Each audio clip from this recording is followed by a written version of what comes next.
Hello, everyone, and welcome to another qualitative research type. We discussed several types. We discussed qualitative in general, and then grounded theory, case study, and historical research. And today is the final type of qualitative research, which is ethnography. This is another very interesting research type design, and we're going to explore more about the meaning of ethnography and how a little bit different it is from the other types. I mean, straightforward case studies are cases that you're studying. It's case related for a specific phenomenon, and then historical, it's straightforward for a historical event that you're trying to look in the past to make changes in the future. Ethnography and grounded theory are a little bit close to each other, and we're going to discuss the difference between both in order to have a clear picture in your minds on what's the difference between ethnography and grounded theory. Just to make sure that you know the difference between each type in qualitative research. Now, the first thing that you see in the first slide here is the meaning of the word ethnography. And this, if you know this, you'll understand completely, or it gives you a clue of what it means. So ethno here, from the word itself, you know that it has to do with ethnic culture. Okay, so ethno is about culture. It's the study of culture. Graphy is the description. So graphy here is the description of an ethno. So this gives you a clue of how unique ethnography is. It is really the study of cultures, of the deepest human essence, which is their ethnicity and culture. So let's go into more details on what is ethnography. So it's the holistic approach to research in order to understand people within their social and cultural context. So the context, the setting, the culture, the race, the ethnic group, all of these are key words and key terminologies for an ethnographic researcher, a researcher who claims to be an ethnographer.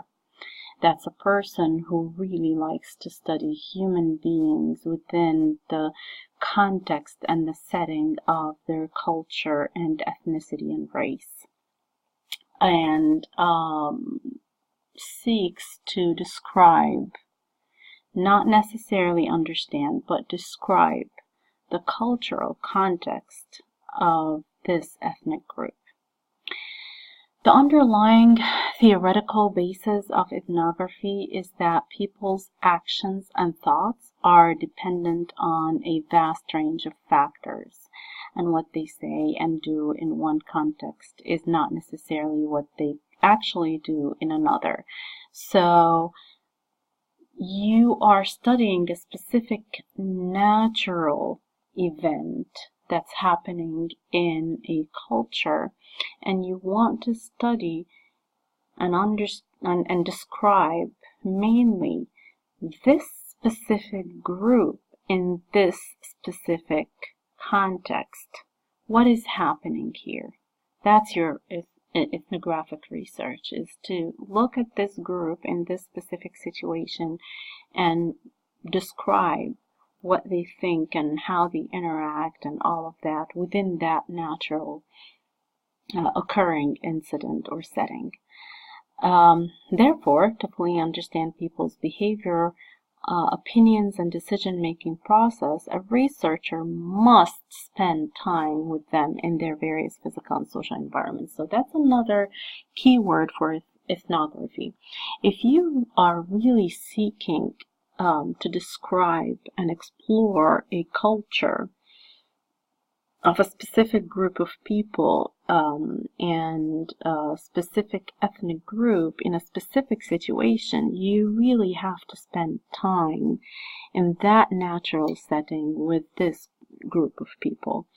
Otherwise, you'll be not true to the nature of ethnography. If you want to really study them and describe them, then you really have to be part of this setting for a time frame. Could be a longitudinal study where you are staying there for 1 year or a couple of years, or at least a few good months. 3 months probably is a good amount of time.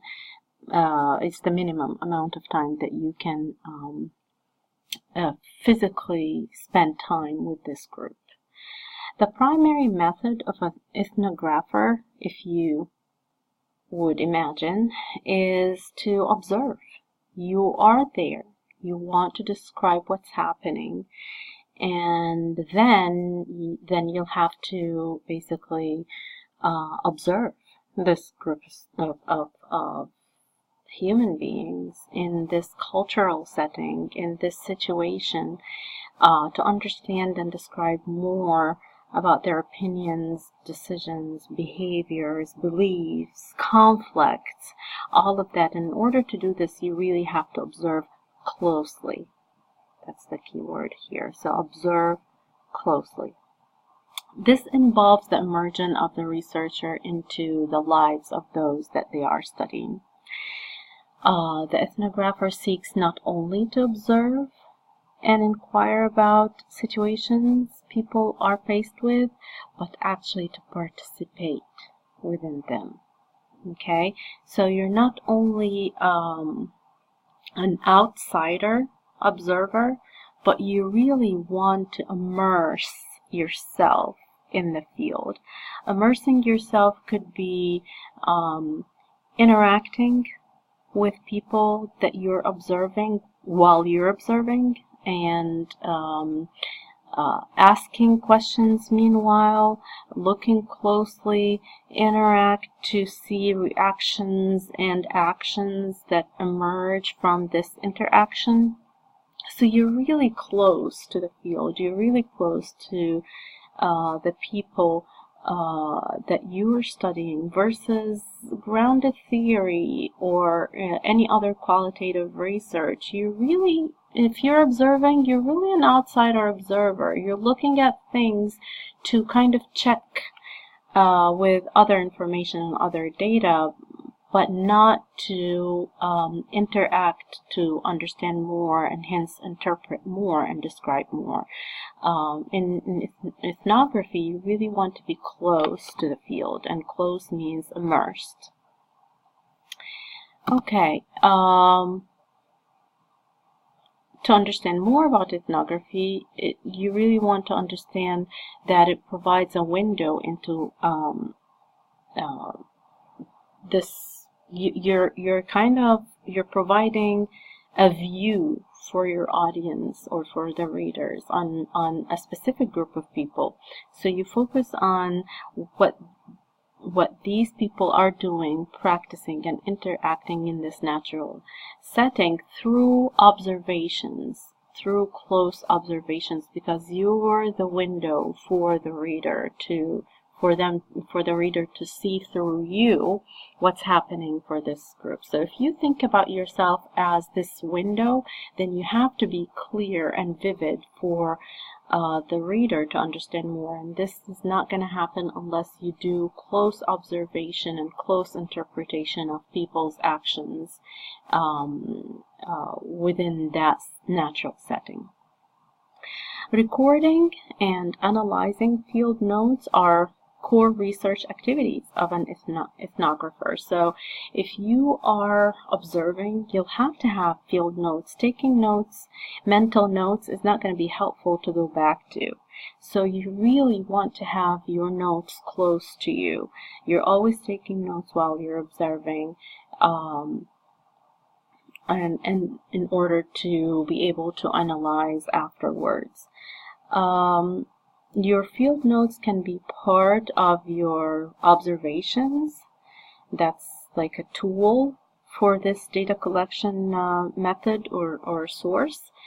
Or it could be close to interviews. You're interviewing these people, you still can have field notes and record video or tape, record the interviews, and you still take notes because, yeah, I want you to think about this closely. You're interpreting. In ethnography, you're always interpreting to describe things from your perspective of what is happening and what you're viewing. So without these field notes of your observations and interviews, if you don't have this, you're missing your interpretations. You're very live, if I may say. It's hot. It's right there. You're observing. You're writing notes right there at the instinct of what you feel about them. You're interviewing and something happens. You're writing a note right there, right then, to give yourself a clue of what you felt or how you felt or how did this interviewee express facial expression or gestures or things while he's talking about what his beliefs are. You still are reading between the lines. And without your field notes, you're not going to be able to capture this between the lines from just listening to interviews or recording the observations. So you really want to have this interpretation live and ongoing all the time while you're in the field. So this brings me to this: ethnography is an interpretive activity. Ethnography is representation of lived experiences, not reality. So I am not seeking reality. If I seek reality, I can write a documentary, I can write a historical research, but I'm really seeking interpretation of experiences, of what I really felt, what I've really seen. What do these people really feel or think reality is from their own perspective? So it's not an obsolete reality. It is not, you're not seeking facts. You're seeking experiences. Okay, so that's the uniqueness of ethnography right there. Some of the topics that you would consider ethnography for, if you're doing a cross-cultural analysis between the West and the East, and that was something that that's my passion is for in many of my research writing. I wrote a research on using classroom management theories that are Western based, and how is this implemented, how these classroom management theories implemented in the Middle East and Emirates.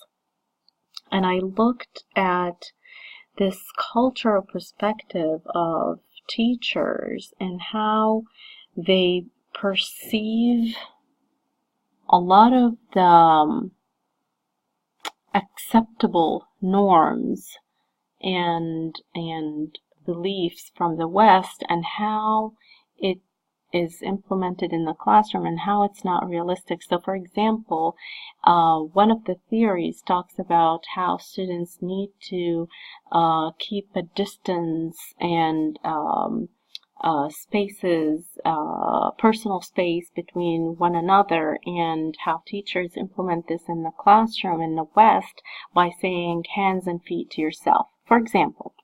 That's a minor example, but just to give you a perspective of a cross-cultural. So one of the teachers was talking about the Middle Eastern culture and how this idea of keeping your hands and your feet to yourself is not realistic in the Middle Eastern cultures. Middle Eastern cultures like to hug and touch and feel, and this is something considered the norm be acceptable. So to have students understand, who are coming from Middle Eastern background, understand that they shouldn't show affection or love or playful attitude with their hands is something very difficult. They see it as robotic, and they don't see it as intimate. Even when students want to express frustration, they always like to use their hands and body gestures. And this is to some of the teachers said, they talked about how unrealistic that is. So an ethnographer can go and dig deeper into going to the classrooms and looking at the kids and what their reactions are with regard to keeping their hands and feet to themselves, and how do they feel when the teacher tells them this, and they dig deeper into interpreting attitudes and gestures of the students and teachers when this specific rule is implemented, if that makes sense. Another topic would be giving a voice to the voiceless. So you are describing, for example, females in a specific situation. So you really are going to immerse yourself in, for example, women who are underpaid, single mothers who are underpaid.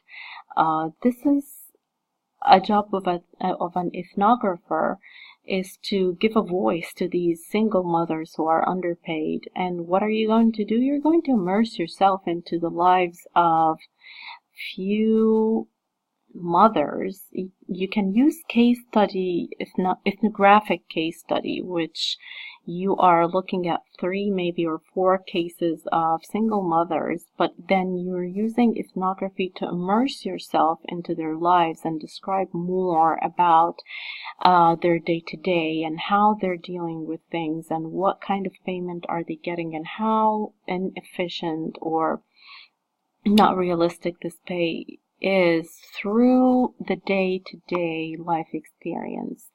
You're interacting, you're observing, you're seeing how they're dealing with their kids, the day-to-day frustrations, all of that in an ethnographic case study. Another topic is studying marginalized groups. That's a group within a larger group, and how this marginalized group is affected in a specific problem. So you're picking a specific problem that this marginalized group is suffering from, and specific inequity in schools or classrooms, and you're immersing yourself into their day-to-day frustration dealing with this inequity and how do they feel, and describe their interaction among themselves or among the their interaction with the popular group or the larger group. So that's another ethnographic research. A comparative analysis, like the one that I talked about, is also between 2 cultures or a culture within the culture. So it could be related to SES, lower SES and higher SES, and the interaction between both, and the day-to-day problems that each group is dealing with in comparison to the other. So you're really, if your topic is related to perspectives of a cultural group, beliefs of a cultural group or ethnicity or race, then you are eligible to use ethnography. You can certainly choose not to use ethnography. I mean, many of my cultural studies, I did not choose ethnography every time. I just chose either grounded theory, sometimes I chose case studies,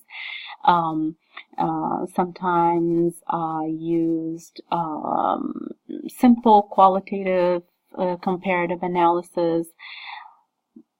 But culture is not only for ethnography. This is what I'm trying to say. But if you want to dig deep into culture, then ethnography is your case. If your study has nothing to do with culture, ethnicity, or race, or perspectives or beliefs of a subgroup, then you're not eligible for ethnography, if that makes sense. I hope it is. So these are layout of, this is not the only topics that you can talk about in ethnography. I mean, these are just examples of topics that you can use for ethnographic research.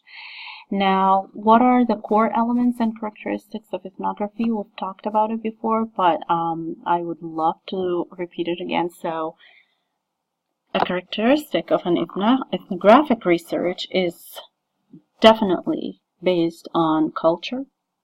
You definitely want to be immersed in the field, so it has to be a field work. You cannot say, oh, I'm doing an ethnographic research, and then you do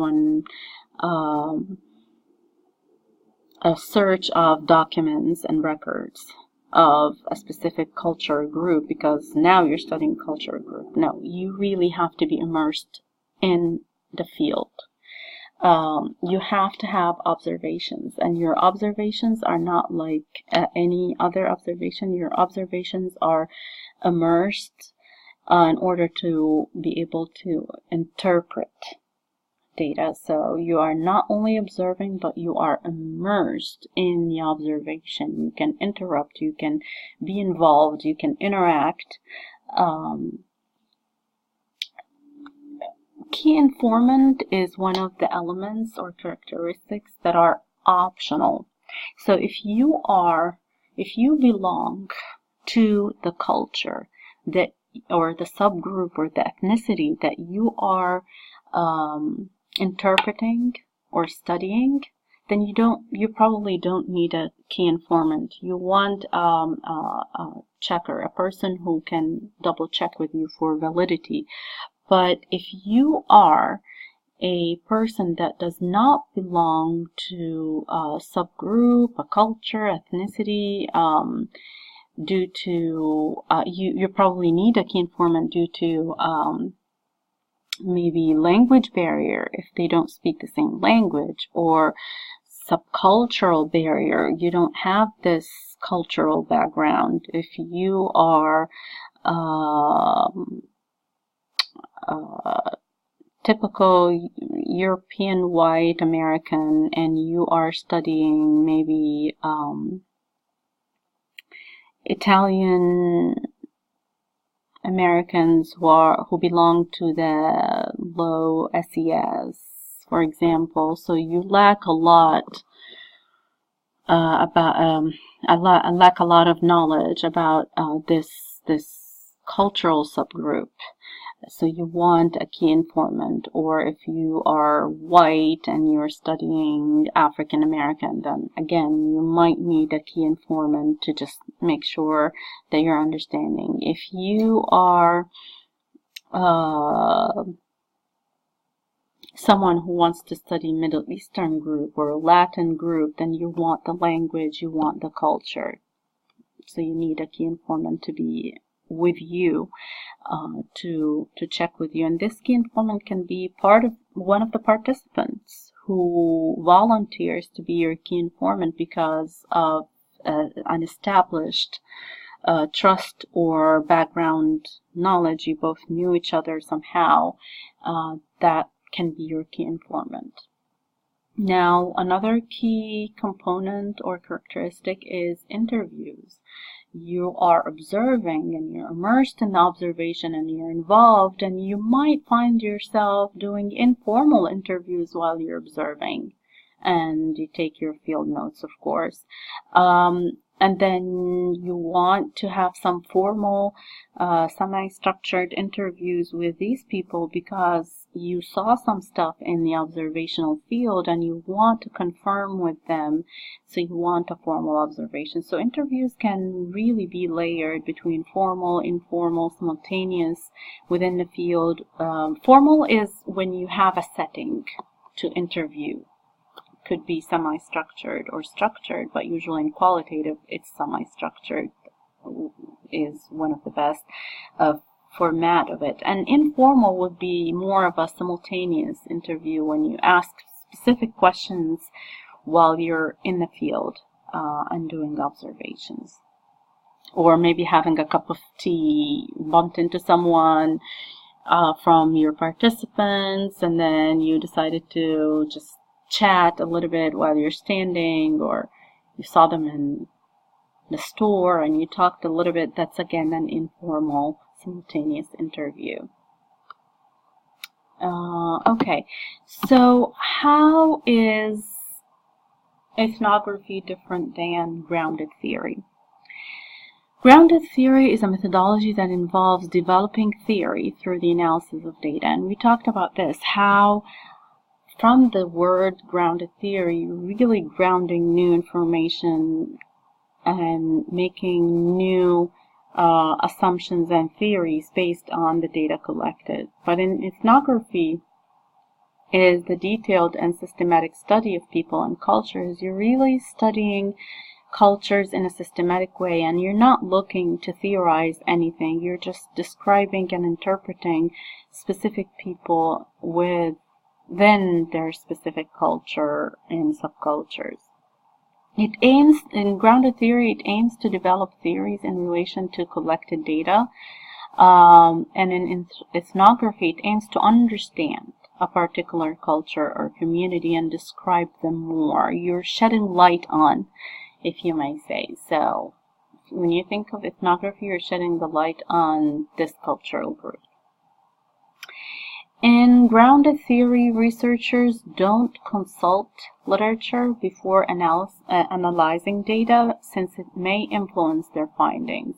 Because you're emerging to find new theories, you really don't want to influence yourself too much into literature.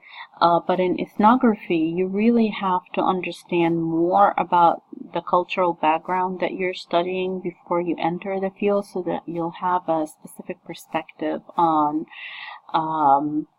the beliefs and the interactions within this group. Sampling in ethnography, it's purposive sampling. You are looking for this cultural group. For example, you're looking for African American teachers. You are going to look at this sample with a specific purpose in mind. But in the grounded theory, you really have a big pool of people, and you're doing maybe the questionnaire to find whoever best fits within your theory or of study. So you really don't have, you're probably thinking about math teachers, and then you'll do some sort of a pool to minimize the number of all math teachers, all middle school math teachers. You'll either have a questionnaire to narrow it down based on specific criteria that you're hypothesizing and theorizing towards, so that your sampling are more related to a specific theory in your mind or hypothesis. Whereas in ethnography, hypotheses are not really your concern. You're not going with a preconception to the field, but you're looking for a purpose of sampling for specific people who belong and fit into this culture that will best give you a better description. So when we go to data collection, as we discussed, we're going to now talk about data collection, data analysis, and validity. So that first section, the first 6 slides, we were talking about ethnography, the features, characteristics, the meaning, all of that. Now we're going to look at the methodology, the data collection, data analysis, and validity or trustworthiness. You'll find it very close to, or almost the same as, a typical qualitative research. It's just that you are looking for specific features in ethnography like you are in a historical research. Typically in a data collection, you want to have observations and you want to have interviews with the field notes and informant if needed. Okay, that's what we talked about. Now, triangulation, if you choose to do triangulation, which is, again, if you understood what I talked about in ethnography research, in ethnographic research, you are already interpreting. And your reader knows that you are interpreting. So the data triangulation is really not as important because you don't care. You know that you are interpreting what's happening and describing what's happening based on your perspective. So right there, right then, you might be biased in the way you see it. However, you try to do your best from a co-checker of your data and all of that to make sure that your data is credible. But data collection, triangulation is not an issue. However, if you choose to have a third data collection method or source, you can have either a focus group or documents and records reviewing to learn more about a specific culture or group. But again, it's optional.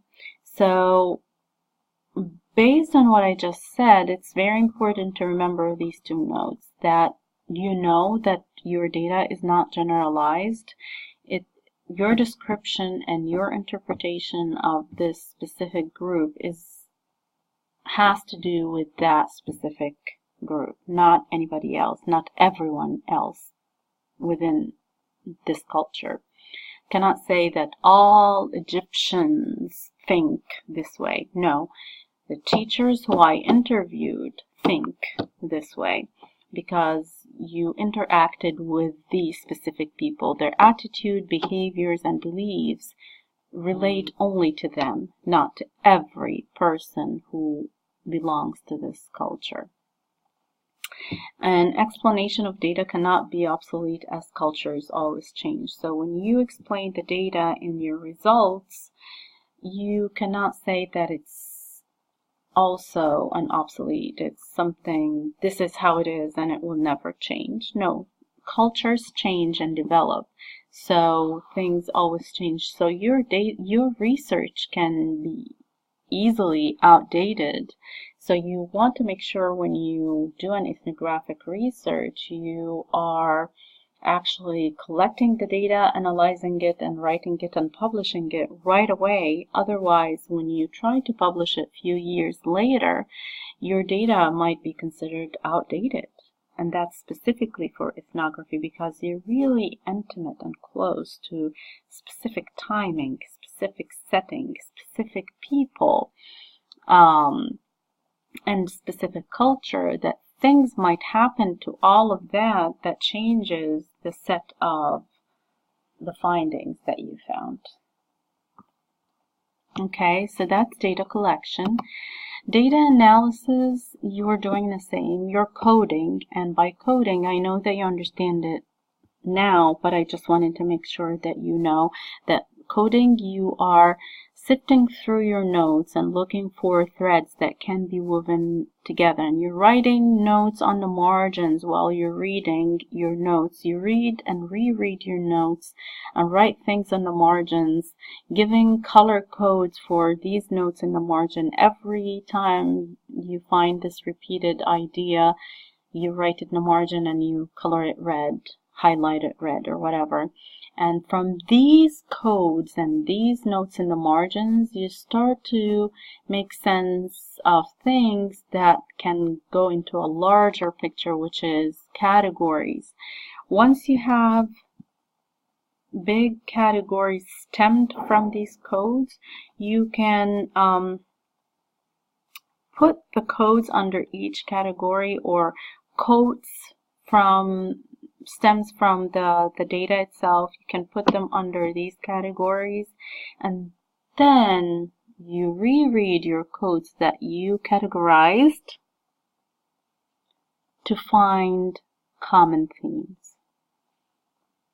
Okay? Interpretive themes has to be descriptive.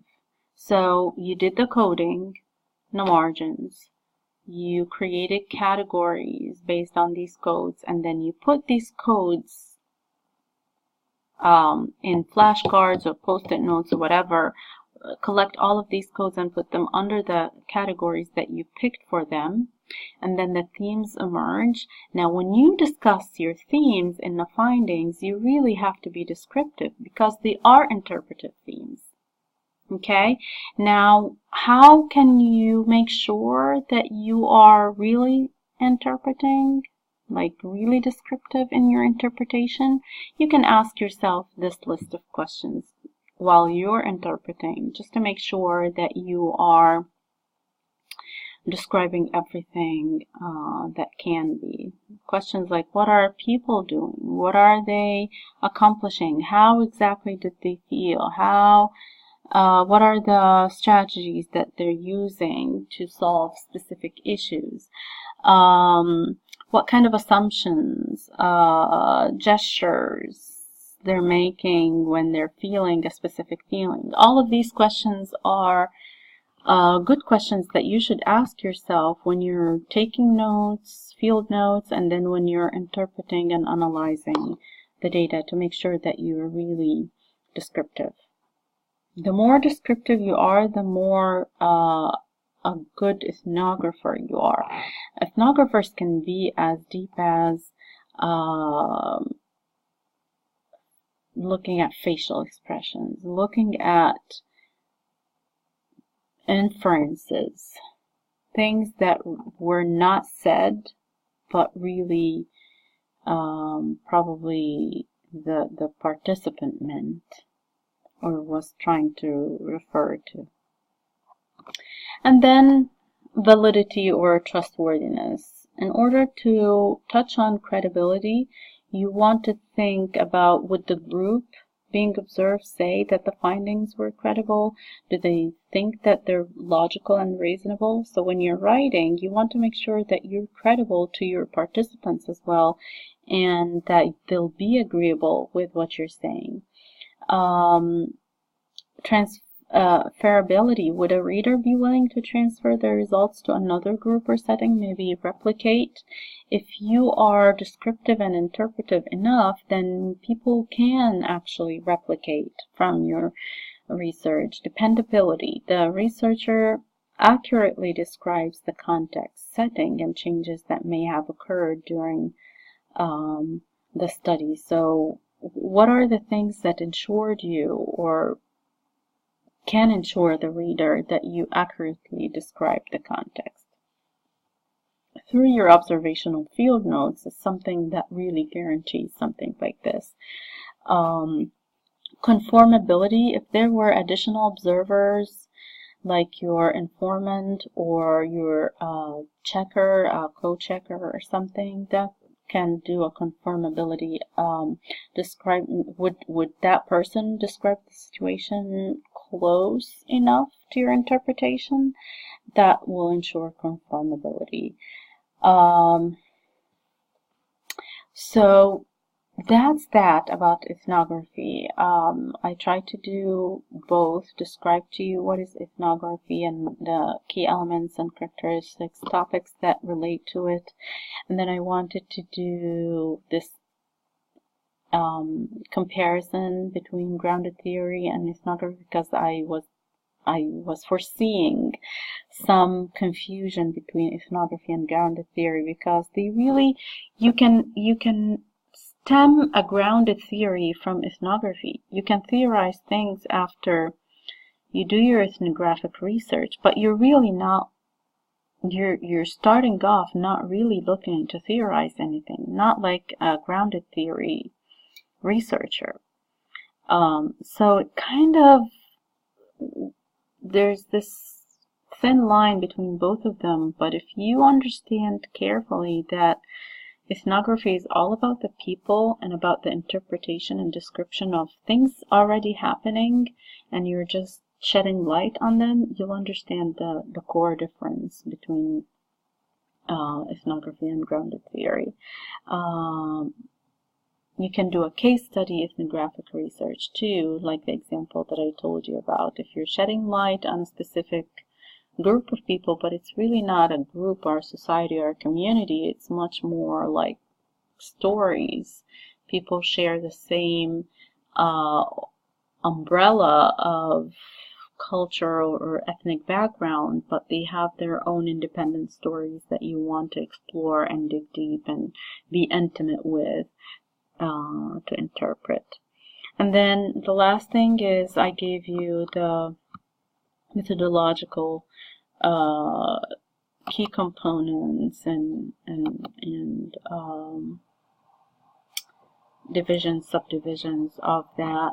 So you'll find the steps of proposal basically the same as grounded theory. You're going to talk about introduction, the procedure, and for ethnography you really have to be detailed in the procedure, because as you can imagine how sensitive it is if you're dealing with people, interacting with people, getting into the field. All of that is very important for any kind of reader to read and learn about in order to be able to replicate and do other studies about different cultures. So the more details in your procedure, the more it's valid. Consent forms is a very essential piece of ethnography, so you will want to talk about it in your procedure, that because you are dealing with human beings and you're directly interacting with them through your observations. So unless they consent to any kind of notes that you're going to take about them, any kind of taping or videotaping or whatever that is, unless the community, if you're going to a school, you have to have the consent of the school because you're interacting with people in the school. All of that is important because of the sensitivity of and the deep interaction of the researcher within the field. And then you're going to talk about your data collection. Might or might not be triangulated. Ethnography doesn't really care that much because in its essence it's already based on bias, because you are interpreting based on your what you see and what you feel about these people. Data analysis is almost the same: coding, categorizing, and then thematic analysis. The EMIC and EDUC is not necessary to be vivid in your ethnography. You're really looking interchangeably between your interpretation and what the people are saying, but you're heavily interpreting what they're saying. So EMIC and EDUC perspectives might be vivid. It depends on your topic. If you're really looking at doing this kind of comparative between what they say and then what you believe is the truth, then you can state it within your data analysis. But based on the overall design, it's based on interpretation of the researcher, then you shouldn't mention it in your trustworthiness text, but you can mention it when you're analyzing, if you are doing this comparative between what he or what a participant said or believes and what you really think or believe your interpretation is, or infer from what they really want to say. So EMIC and EDUC can be in the analysis of the result, but not necessarily in the trustworthiness or validity, because it's not a tool that you can use in your trustworthiness and validity. The credibility, transformability, and all of that is right here. You can see it right here, and it's very straightforward, and it's related to the group of people that you're observing. You stem your trustworthiness from the field, from your participants.